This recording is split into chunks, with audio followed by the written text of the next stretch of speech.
আজকের এই আলোচনাটি এই সপ্তাহে একজনের প্রশ্ন দ্বারা অনুপ্রাণিত। একজন আমার কাছে এসে বলল, বাল্যকাল থেকে আল্লাহ আজ্জা জাল্লার সাথে তার গভীর সম্পর্ক ছিল। খুব অল্প বয়স থেকে সে আল্লাহর নিকট দোয়া করত, এমনকি কিশোরী বয়সেও তাহাজ্জুদ পড়ত, এমনকি কিশোরী বয়সেও যখনই সে আল্লাহর নিকট কিছু চাইত আল্লাহ তাকে তা দিত। এই ব্যক্তির আসলে খুব কঠিন এক জীবন ছিল। অল্প বয়সে বাবাকে হারান, কোনো ভাই নেই, এই বোন খুবই একাকিত্বের জীবন কাটিয়েছেন এবং সিদ্ধান্ত নিয়েছেন সত্যিকার অর্থে আল্লাহর উপর তাওয়াক্কুল করে থাকবেন। যখন সে এভাবে বড় হতে শুরু করলো, সে দেখতে লাগলো যখনই সে আল্লাহর কাছে কিছু চাইতো আল্লাহ অলৌকিকভাবে তার সকল প্রার্থনার জবাব দিত। যখনই সে আল্লাহর কাছে কিছু চাইতো আল্লাহ কখনো তার দুয়ার জবাব না দিয়ে থাকেননি। এভাবে সে আল্লাহর উপর নির্ভরতা এবং নৈকট্য বাড়িয়ে তোলে। যখনই তার কিছু দরকার হতো সে 2 রাকাত নামাজ পড়ে আল্লাহর কাছে তা চাইতো। তো তার আসলেই আল্লাহর সাথে খুব সুন্দর একটা কানেকশন ছিল। তাহলে এখানে প্রশ্ন কোথায়? প্রশ্ন আসে এই ব্যাপারটা থেকে যে সম্প্রতি তার জীবনে সে অপ্রত্যাশিত কিছু কঠিন সমস্যার মুখোমুখি হয়। তাই সে আল্লাহর প্রতি ইবাদতের পরিমাণ আরও বাড়িয়ে দেওয়ার সিদ্ধান্ত নিল, দুয়ার পরিমাণও বাড়িয়ে দিল, কারণ তার সমস্যা বৃদ্ধি পেয়েছে। সে ভাবল সমস্যা যেহেতু বেড়েছে তাই আল্লাহর কাছে সমাধানের জন্য দুয়ার পরিমাণও বাড়াতে হবে। তাই সে এমনটা করলো। সে এত বেশি নামাজ পড়লো, এত বেশি পরিমাণে রোজা রাখলো যে জীবনে কখনো এত রোজা রাখেনি। আল্লাহর কাছে কাকুতি মিনতি করত, কান্নাকাটি করত, যেভাবে সে পূর্বে কখনো করেনি। কিন্তু সমস্যা আরো খারাপ হতে থাকলো, পরিস্থিতির কোনো উন্নতি হচ্ছে না। তখন সে মনে মনে ভাবতে লাগলো, মনে হয় আল্লাহ আমার উপর খুশি নয়, কারণ আগে আমি দোয়া করতাম আর সব দোয়ার উত্তর পেতাম। আমার আগে তো এই সমস্যা ছিল না। যখনই আমার কিছু দরকার হতো আল্লাহর দিকে ফিরতাম আর আল্লাহ আমার সমস্যার সমাধান করে দিতেন। কিন্তু এখন আমি দোয়ার পর দোয়া করেই যাচ্ছি, আল্লাহর কাছে ভিক্ষা চেয়েই যাচ্ছি, আমার সমস্যার কোনো সমাধান হচ্ছে না, শুধু আরো খারাপ হচ্ছে। এর কারণ কি হতে পারে? তার মাথায় এই ধারণা ঘুরতে থাকলো, নিশ্চয়ই আমি ভুল কিছু করেছি। আল্লাহ আর আমার দোয়ার জবাব দিচ্ছেন না, কারণ কোনো কারণে আমি অযোগ্য হয়ে পড়েছি। আল্লাহর ভালো মানুষের তালিকায় আমি আর নেই। আমি এই খুতবা দেওয়ার সিদ্ধান্ত নিয়েছি কারণ সমাজে এই ধরনের চিন্তা খুবই কমন, যা একজন মানুষের মাথা নষ্ট করে দিতে পারে। আমরা দোয়া করি আর আমরা আশা করতে থাকি আল্লাহ আজ্জা জাল্লা আমাদের একটা উত্তর দিবেন, আল্লাহ আমাদের সমস্যা সমাধান করে দিবেন। মূলত 2 ধরনের দোয়া আছে আমাদের অধিকাংশের জন্য। আমি এমন দোয়া সম্পর্কে কথা বলছি যা আমরা নিজেদের জন্য করি। এক প্রকার দোয়া হলো আমরা আমাদের বর্তমান সমস্যা সমাধানের জন্য দোয়া করি। আমাদের সমস্যা আছে, কিছু পরিস্থিতিতে আটকা পড়ে গেছি, আমরা চাই আল্লাহ আমাদের আরো খারাপ কোনো সমস্যায় পড়ে যাওয়া থেকে রক্ষা করুন, আমাদের ভালো যা আছে তা যেন তিনি রক্ষা করেন, ইত্যাদি। আর অবশ্যই আমরা আমাদের ভবিষ্যতের জন্য দোয়া করি, আমরা নিজেদের জন্য দোয়া করি, সন্তানদের জন্য দোয়া করি, এখন সবকিছু ভালো আছে, ইয়া আল্লাহ এভাবেই যেন থাকে। এই ধরনের দোয়াগুলো আমরা নিজেদের জন্য করে থাকি। যে বিষয়টির উপর আজ গুরুত্বারোপ করতে চাই, আগের একটি খুতবা এটা নিয়ে আমি কথা বলেছিলাম, কিন্তু আজকের খুতবাটি কিছুটা ব্যতিক্রম। এই জন্যই আমি মরিয়ম সালামুন আলাইহাকে বাছাই করেছি। শুরুতে সবাইকে একটা ব্যাপার স্মরণ করিয়ে দিতে চাই, আপনার দোয়ার উত্তর তাৎক্ষণিকভাবে পাওয়া যাক বা না যাক, এর সাথে আল্লাহ আপনার উপর সন্তুষ্ট আছেন কিনা তার কোনো সম্পর্ক নেই। এর কোনো সম্পর্ক নেই তার সাথে। এই দুইটার মাঝে কোনো সংযোগ নেই।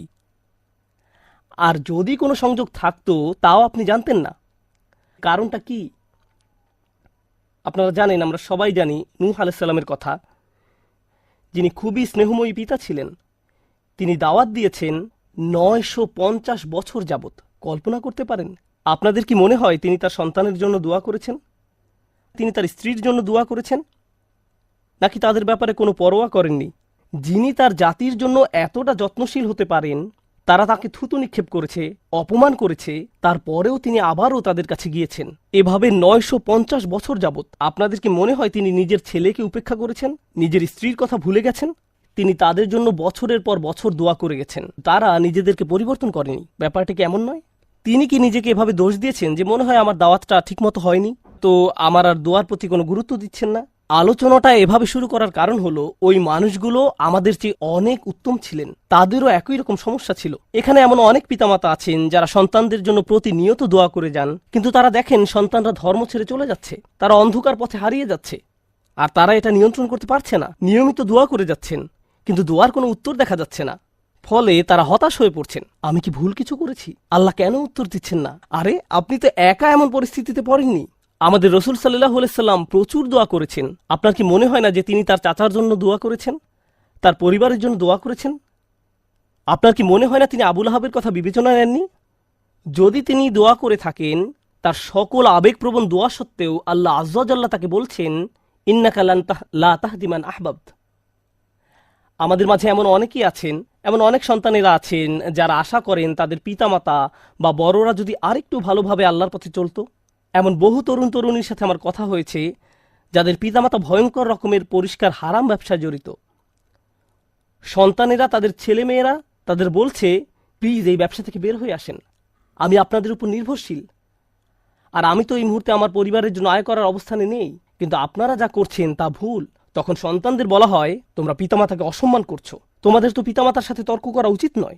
এই ক্ষেত্রে ব্যাপারটা সম্পূর্ণ উল্টো, যে সন্তানেরা পিতামাতার হেদায়েতের জন্য দোয়া করছেন, কিন্তু পরিস্থিতির কোনো উন্নতি হচ্ছে না। এর বাহিরেও কারো হয়তো ভয়ঙ্কর অসুস্থতা দেখা দিতে পারে, স্বাস্থ্য সংক্রান্ত চরম দুর্দশাও আসতে পারে, অথবা চাকরি খুঁজে পাচ্ছেন না, অর্থনৈতিক সমস্যায় আক্রান্ত, আর আপনি আল্লাহর কাছে দোয়া করে যাচ্ছেন, মনে মনে বলছেন, আমি তো গত বছর ইতিকাফও করেছি, আমি দোয়া করেই গেছি, সারা রাত সিজদায় পড়েছিলাম, এরপরেও আমার সমস্যা রয়ে গেছে, এরপরেও কোনো সমাধান আসেনি। সবার আগে আমি আপনাদের সবাইকে মনে করিয়ে দিতে চাই যে নবীরা, তাদের সকলেই, আমাদের বহুকাল পূর্বে যারা এসেছিলেন, আল্লাহ অনবরত তাদের দোয়ার কথা কোরআনে উল্লেখ করেছেন, তাদের সমস্যাগুলোর কথাও কোরআনে বারবার উল্লেখ করেছেন। আপনাদের কি মনে হয় না ইয়াকুব আলাইহিস সালাম, যিনি 12 জন সন্তানের পিতা ছিলেন, তিনি তার সব সন্তানের জন্য দোয়া করেছেন? বিশেষ করে ইউসুফ আলাইহিস সালামের জন্য, যখন তিনি ইউসুফকে হারিয়ে ফেলেন, আপনাদের কি মনে হয় না তিনি ইউসুফ আলাইহিস সালামের নিরাপত্তার জন্য দোয়া করেছেন, তিনি যেন তার সুন্দর সন্তানকে আবার দেখতে পান? আমরা জানি তিনি এত বেশি কেঁদেছিলেন যে দৃষ্টিশক্তি হারিয়ে ফেলেছিলেন, অবিয়াদ্দাত আইনাহু, এবং দুঃখে তার চক্ষুদয় সাদা হয়ে গেল। তার এত বছরের দোয়ার কোনো উত্তর পাওয়া গেল না, কিন্তু পরিশেষে উত্তর পাওয়া গেল। আপনাদের কি মনে হয় না যখন মূসা আলাইহিস সালামের মা নিজ ছেলেকে পানিতে ভাসিয়ে দেন, আর দেখতে পাচ্ছেন যে স্রোতের টানে বাক্সটি হারিয়ে যাচ্ছে, বাক্সটি যে কোনো সময় উল্টে যেতে পারে, আর কিভাবে জানেন যে বাক্সটি ওয়াটারপ্রুফ, পানি প্রবেশ করবে না? কিভাবে জানবেন যে এটি পাথরের আঘাত পেয়ে ভেঙে যাবে না? আপনি নদীতে ফেলে দিচ্ছেন একটি বাচ্চাকে, নদীতে। আপনাদের কি মনে হয় না যে মূসার মা আল্লাহর কাছে দোয়া করেছেন? এই দুই দোয়ার ক্ষেত্রে পার্থক্যটা লক্ষ্য করুন। মূসা আলাইহিস সালামের মায়ের ক্ষেত্রে তিনি আল্লাহর কাছে দোয়া করেন, তিনি তার ছেলের সাথে আবার একত্রিত হন ঠিক কয়েক ঘন্টা পর। বাচ্চার পরবর্তী খাওয়ার সময় হওয়ার মধ্যেই সে আবার তার মায়ের দেখা পায়। আর অন্যদিকে ইউসুফ আলাইহিস সালামের ক্ষেত্রে তিনি তার পিতার নিকট থেকে বিচ্ছিন্ন হয়ে পড়েন, কিন্তু বহু বছর যাবৎ তিনি তার পিতার দেখা পাননি, অনেক অনেক বছর যাবৎ। আমরা জীবনে সমস্যার মুখোমুখি হব, আর আল্লাহর কাছে দোয়া করার সাথে সাথেই আমাদের সমস্যার সমাধান হয়ে যাবে না। দোয়ার বাস্তবতা বোঝার চেষ্টা করুন। দোয়ার উদ্দেশ্য কি? আমরা প্রায় দোয়াকে তলাবের সাথে গুলিয়ে ফেলি। আরবিতে তলাব মানে কোনো কিছু তালাশ করা, কোনো কিছু দাবি করা, আর দোয়ার আক্ষরিক অর্থ হলো ডাকা, এটাই এর অর্থ। দাওতুকুম মানে আমি তোমাকে ডেকেছি, আমন্ত্রণ জানিয়েছি, এটা হলো দোয়া। আমরা যখন আল্লাহর কাছে দোয়া করি, মাঝে মাঝে আমরা ওই দোয়ার মাধ্যমে আল্লাহর কাছে দাবি জানাচ্ছি, এটা সত্য, আমরা অনুরোধ জানাচ্ছি, কিন্তু আমাদেরকে এই ব্যাপারটা ভুলে গেলে চলবে না যে দিন শেষে আমাদের সব অনুরোধ, সেগুলো হলো আল্লাহর একজন বিনম্র দাস আল্লাহর দিকে ফিরে নিজের সমস্যার সমাধান ভিক্ষা চাচ্ছে। কি সেগুলো? আপনার সমস্যার সমাধান হওয়ার চেয়েও আপনি যে আল্লাহর সাথে যোগাযোগ করছেন, এটাই এখানে সবচেয়ে মূল্যবান বিষয়, এটাই দিন শেষে মূল লক্ষ্য। আপনি যে আল্লাহর সাথে কথাবার্তায় যুক্ত হয়েছেন, এটাই দিন শেষে মূল লক্ষ্য। আল্লাহ আপনার সমস্যা তাৎক্ষণিকভাবে সমাধান করে দেবেন কিনা সেটা ভিন্ন বিষয়। আমি এ সম্পর্কে সংক্ষেপে কিছু কথা শেয়ার করতে চাই, পরে মরিয়ম সালামুন আলাইহা নিয়ে কথা বলবো। কখনো কখনো আপনি এমন কিছু সমস্যার মুখোমুখি হন যে মনের মাঝে প্রশ্ন আসে, আমাকে কেন এই সমস্যার মোকাবেলা করতে হবে? আপনাদেরকে একটা কথা জিজ্ঞেস করি, ইউসুফ আলাইহিস সালাম তো 8-9 বছরের এক বালক ছিলেন মাত্র। শিশু মানে তো নিষ্পাপ। একজন শিশু এমন কি করতে পারে যার জন্য সে কিডন্যাপ হতে পারে? একজন শিশু এমন কি অন্যায় করতে পারে যার কারণে সে কুয়ার মধ্যে নিক্ষিপ্ত হবে? একজন শিশু কি করতে পারে যার কারণে সে দাস হিসেবে বিকৃত হবে ভিন্ন একটি দেশে? আর তিনি প্রাপ্তবয়স্ক হওয়ার পর কি অন্যায় করেছেন যার কারণে তাকে কারাগারে নিক্ষিপ্ত হতে হবে মিথ্যা একটা অভিযোগে? তিনি তো নিজের অন্যায়ের কারণে জেল খাটেননি, তিনি নির্দোষ ছিলেন, আর তাকে এতগুলো বছর জেলে কাটাতে হয়। তাকে জীবনে এমন সব পরিস্থিতির ভেতর দিয়ে যেতে হয়, অন্য কারো এমন হলে বলতো, ভাই জীবন অন্যায্য। কি বা করার আছে, জীবন অন্যায্য। কিন্তু একজন বিশ্বাসীর ক্ষেত্রে কি হয়? সে শুধু বলে না যে জীবন অন্যায্য, সে বলে আল্লাহ অন্যায্য। নাউজুবিল্লাহ। আর আল্লাহ সূরা ইউসুফে বলছেন, আল্লাহু গালিবুন আলা আমরিহি, আল্লাহ তার সকল কাজের তত্ত্বাবধান করছিলেন। ইউসুফের জন্য যত সিদ্ধান্ত নেওয়া হয়েছিল আল্লাহ তার সবগুলোতে প্রভাব রেখেছিলেন। কিভাবে? কখনো কখনো আমি আপনি এমন কিছু সমস্যার মুখোমুখি হব, আল্লাহ জানেন ভালো কিছু সামনে আছে। কখনো কখনো ভালো যা কিছু আসছে তা আপনার নিজের জন্য, আবার কখনো বা অন্য কারোর জন্য, কখনো কখনো আপনি জীবিত থাকতেই এর উপকার পাবেন, আর কখনো কখনো এই উপকার আসবে আপনি আল্লাহর কাছে ফিরে যাওয়ার পর। ইউসুফ আলাইহিসসালামের ক্ষেত্রে কি হয়েছিল? একজন পিতা তার সন্তান থেকে বিচ্ছিন্ন হয়ে পড়েন। কিন্তু চিন্তা করে দেখুন, তাকে যদি কিডন্যাপ করা না হতো তাহলে তিনি কুয়ায় নিক্ষিপ্ত হতেন না। তিনি যদি কুয়ায় না পড়তেন তাহলে কোনোদিন মিশরে গিয়ে পৌঁছাতেন না। আর মিশরে কোনোদিন না গেলে তিনি জেলে নিক্ষিপ্ত হতেন না। আর যদি জেলে না যেতেন তাহলে জেলের ওই দুই লোকের সাথে তার কোনোদিন সাক্ষাৎ হতো না যাদের স্বপ্নের তিনি ব্যাখ্যা দিয়েছিলেন। ওই দুই ব্যক্তির সাথে যদি তার কোনোদিন দেখা না হতো, তাদের একজন বেঁচে যায় এবং রাজার খেদমতে নিয়োজিত হয়। আর যখন রাজা একটি স্বপ্ন দেখলেন, ওই ব্যক্তি তাহলে কোনোদিন বলতেন না যে হ্যাঁ, আমি এক লোকের কথা জানি যে আপনার স্বপ্নের ব্যাখ্যায় সাহায্য করতে পারবে। স্বপ্নটা কি ছিল? দেশে 7 বছর হবে প্রাচুর্যের, আর পরবর্তী 7 বছর দেশে কোনো ফসল ফলবে না, কোনো উৎপাদন হবে না, মানুষ দুর্ভিক্ষে মারা যাবে। যদি ইউসুফ জেলে না যেতেন আলাইহিস সালাম এবং তাকে মুক্তি দেওয়া না হতো ওই স্বপ্নের ব্যাখ্যা করার জন্য সেই সময়, তাহলে দেশ অর্থনৈতিক, ফাইন্যান্সিয়াল এবং সামাজিক এক দুর্যোগে পতিত হতো। লক্ষ লক্ষ শিশু দুর্ভিক্ষে মারা যেত। একজন শিশু কষ্ট স্বীকার করলো কয়েক বছরের জন্য। এক শিশুর কষ্ট স্বীকারের ফলে আল্লাহর পরিকল্পনা ছিল অগণিত পরিবারকে অনাহারে সন্তান হারানোর বেদনা থেকে রক্ষা করবেন। এই পরিকল্পনার কারণে ইউসুফ আলাইহিসসালাম জেল থেকে ফিরে এসে স্বপ্নের ব্যাখ্যা করলেন এবং অর্থ মন্ত্রণালয়ের দায়িত্ব নিলেন। আমার এক বন্ধুর নাম হয়তো আপনারা শুনে থাকবেন, তার নাম রবার্ট ডেভিলা। আমি ওই বোনকে তার সম্পর্কে জিজ্ঞেস করেছিলাম। সে বলল সে তার কথা শুনেছে। সে তার শরীরের কোনো অংশ নাড়াতে পারে না, শুধু মুখমণ্ডল ছাড়া। সে কি এমন অন্যায় করেছে যার কারণে এমন পরিস্থিতি? কিছুই না।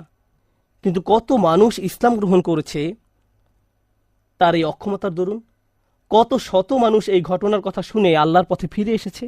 কত শত মানুষ আল্লাহর প্রতি অকৃতজ্ঞ ছিল, যদিও তারা মুসলিম ছিল, কিন্তু নামে মাত্র মুসলিম ছিল, এবং সিদ্ধান্ত নিল যে আল্লাহর কাছে আত্মসমর্পণ করবে। কারণ ওই মানুষটি একটি বিছানায় শুয়ে আছে। তার কষ্ট, দুর্ভোগ লক্ষ লক্ষ মানুষের জন্য হেদায়েতের কারণে পরিণত হলো। বুঝতে পারছেন? কখনো কখনো আমি আপনি কষ্টকর অবস্থায় পতিত হই, যা আসলে খুবই সামান্য, এমন অসংখ্য কল্যাণ আর এমন অসংখ্য উপকারের জন্য, যা হয় এখন আমার কাছে আসবে, নতুবা আল্লাহর কাছে ফেরত যাওয়ার পর আমি এর উপকার ভোগ করব। সুতরাং আমাদের দোয়া কোনো কিছু অর্ডার করার মতো নয়।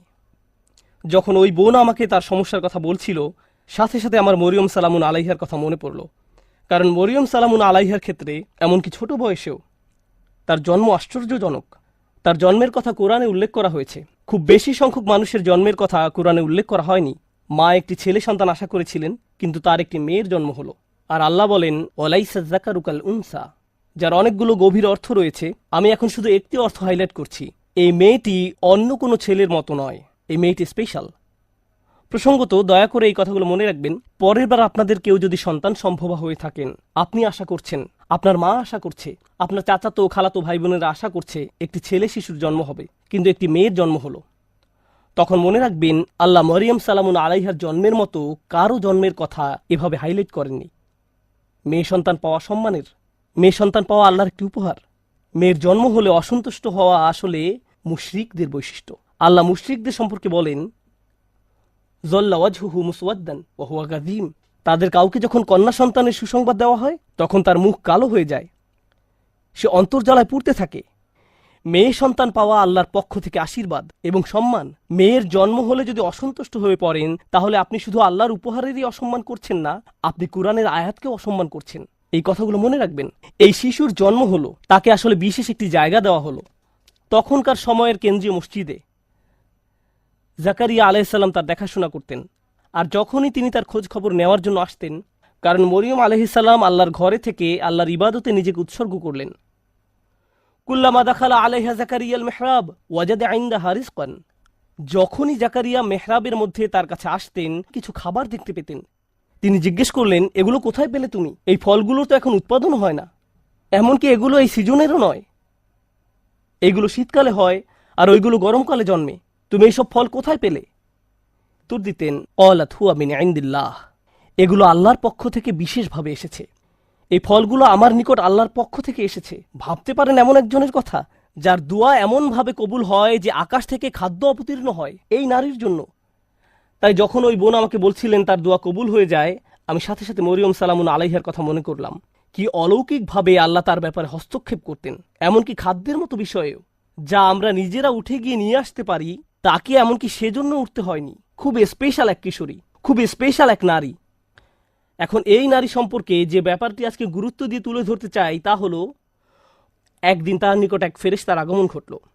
ফেরেশতা বলল সে একটি বাচ্চার মা হতে যাচ্ছে। তার মাথায় প্রথমে আসলো, আমি তো বিবাহিতা নই, আমি মা হব বলে তুমি কি বোঝাতে চাচ্ছ? লাম ইয়ামসাসনি বাশার, আমাকে তো কোনো পুরুষ স্পর্শ করেনি। আমার বাচ্চা হবে বলে তুমি কি বোঝাতে চাচ্ছ?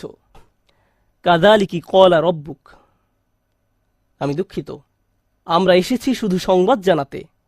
এটা হবে কি হবে না সেই ব্যাপারে পরামর্শ করতে নয়। সেই সিদ্ধান্ত ইতিমধ্যে নেওয়া হয়ে গেছে, তুমি একটি বাচ্চার মা হতে যাচ্ছ। এখন তিনি পুরোপুরি আতঙ্কিত, আমি কি করব? তিনি আল্লাহর কাছে ফিরে আশা করতে পারতেন এমনটি যেন না হয়, কিন্তু এটা তো ঘটবেই। আমি আপনাদের জন্য পরের কিছু ঘটনা এখন বর্ণনা করছি, যেন উপলব্ধি করতে পারেন এই নারী কেমন এক কঠিন পরীক্ষায় পড়েছিল। বাচ্চার জন্মের পর তিনি তার নিজ শহরে ফিরে আসলেন। সমাজের সবাই তাকে দেখত দুনিয়া ত্যাগী, আল্লাহওয়ালা নারী হিসেবে। এমন নারী যে আল্লাহর ইবাদতে সবসময় নিয়োজিত থাকে। এমন নারী যাকে তাদের নবী জাকারিয়া আলাইহিস সালাম সমর্থন জানিয়েছিলেন। এমন নারী যিনি জাকারিয়া আলাইহিস সালামের তত্ত্বাবধানে বড় হয়ে ওঠেন। মসজিদের আশেপাশের সবাই সেখানে দাঁড়িয়ে আছেন, আর তিনি একটি বাচ্চা কোলে করে এগিয়ে আসছেন। সবাই তখন একসাথে তাকে অপমানিত করতে শুরু করল। কিভাবে তুমি এমন কাজ করতে পারলে? নিজের কি সর্বনাশ তুমি করে ফেলেছ? পর্দার অপর পাশে আজকের জুমার নামাজে অনেক মহিলা উপস্থিত আছেন। আপনারা জানেন কোনো মুসলিম নারী এমন অবস্থার কথা কল্পনাও করতে পারেন না, যেখানে তিনি একটি বাচ্চা কোলে নিয়ে দাঁড়িয়ে আছেন আর মানুষ বলছে এই বাচ্চা বৈধ নয়। তার পক্ষে এমন ধরনের অপমানের কথা কল্পনায়ও আনা সম্ভব নয়। আর আমাদের পুরুষদেরকেও এই ধরনের অভিযোগের কথা কল্পনা করতে পারবো না। আমাদের বোনদের জন্য, আমাদের মায়ের জন্য, আমাদের মেয়ের জন্য এটা আমাদের চিন্তার বাহিরে। একজন মুসলিমের জন্য আমাদের মান মর্যাদা আমাদের জীবনের চেয়েও মূল্যবান। আত্মমর্যাদার যে চেতনা আল্লাহ আমাদের দান করেছেন তা আমাদের কাছে আমাদের জীবনের চেয়েও বেশি মূল্যবান। আর তিনি জানতেন তিনি যখন নিজের এলাকায় ফেরত যাবেন তখন লোকজন এমন কথাই বলবে। তার পেছনে বলা বলি করলে এক কথা, কিন্তু তারা লোক সম্মুখে তার মুখের উপর বলছে, একেবারে সরাসরি তাকে বলছে তিনি কিভাবে এই সমস্যার মোকাবেলা করলেন। কারণ যত দুয়াই তিনি করেন না কেন, আল্লাহর সিদ্ধান্তে কোনো পরিবর্তন হবে না। আল্লাহ সিদ্ধান্ত নিয়েছেন তাকে এই পরীক্ষার সম্মুখীন হতে হবে, তাকে সমাজের সামনে এভাবে দাঁড়াতে হবে। তখন তিনি কি করলেন? যখন প্রসব বেদনা শুরু হলো, তিনি বলে উঠলেন, ইয়া লাইতানি মিত্তু ক্বাবলা হাযা। তিনি বলে উঠলেন, হায় আমি যদি কোন রূপে এর পূর্বে মরে যেতাম। আশা করছি সন্তান প্রসবকালে মারা যাব, কারণ সামনে যে অপমান সইতে হবে তার থেকে মৃত্যুর মাধ্যমে সহজে অব্যাহতি পাওয়া যাবে। কুরআনের অন্য কোথাও কারো মৃত্যু কামনা করার কথা উল্লেখ নেই, শুধু এই জায়গায়। একবার চিন্তা করে দেখুন কেন তিনি মৃত্যু কামনা করছেন। আল্লাহ আজ্জা জাল্লা স্বীকার করছেন যে কখনো কখনো মানুষ এমন কঠিন মানসিক আঘাতে জর্জরিত হবে যে মৃত্যু কামনা করে বসবে। এমন পরিস্থিতিতেও মানুষ পড়বে। ঠিক এমনই এক চরম পরিস্থিতিতে তিনি পড়ে গেলেন, আর আল্লাহ এটা স্বীকার করলেন, ইয়া লাইতানি মিত্তু ক্বাবলা হাযা। আমি এটা পড়ার পর প্রচন্ড ধাক্কা খেলাম। কিভাবে তিনি এমন কথা বলতে পারলেন? জানেন তো আমাদের রাসূলুল্লাহ সাল্লাল্লাহু আলাইহি সাল্লাম বলেছেন, লা ইয়াতামান্না ইয়ান্না আহাদুকুমুল মাউতা। তোমাদের কেউ যেন মৃত্যুর আকাঙ্ক্ষা না করো। তোমাদের মৃত্যু কামনা করা উচিত নয়। কেউ কখনো সহজে মৃত্যু কামনা করে না, কিন্তু তিনি এখানে মৃত্যু কামনা করছেন কেন? এটা অত্যন্ত কঠিন এক পরিস্থিতি, মারাত্মক এক অবস্থা। তো তিনি যে অপমানের সম্মুখীন হতে যাচ্ছেন তা মৃত্যুর চেয়েও খারাপ। তাই তিনি বললেন, ইয়া লাইতানি মিত্তু ক্বাবলা হাযা। এই কথা কোরআনে উল্লেখ করার কারণ আছে। দুনিয়ার এই জীবনে মানুষ অপমানজনক পরিস্থিতিতে পড়বে, থেকে মুক্তির কোনো উপায় চোখে পড়বে না। অনেককে তাদের পরিবারের সম্মুখীন হতে হবে, মিথ্যা অপবাদের সম্মুখীন হবে, অতীতের কোনো ভুলের মোকাবেলা করতে হবে, কে জানে তাদের এমন ধরনের মানসিক আঘাতের মোকাবেলা করতে হবে, তখন তারা মরিয়ম সালামুন আলাইহার উদাহরণে সান্ত্বনা খুঁজে পাবেন। কিন্তু তিনি এখানেই থেমে যাননি। তিনি বললেন, ওয়াকুন্তু নাসিয়াম মানসিয়া। নাসিয়ান মানসিয়া খুবই অসাধারণ শব্দ যুগল। তারা বলে ফাল ও ফিল, এবং এই দুইটি ওজন। তারা নিসিও বলে, এক কিরাতে এটাকে নিসিয়ান, অন্য কিরাতে নাসিয়ান পড়া হয়, জিভ এর মতো। আরবি ভাষায় দুই ধরনের শব্দ আছে, জিভ ও মাজবুহ। একইভাবে নাসি এবং মানসি, এই শব্দগুলোর প্রথমটা আসলে ব্যবহৃত হয়, আমি আপনাদের জন্য লিখে এনেছি।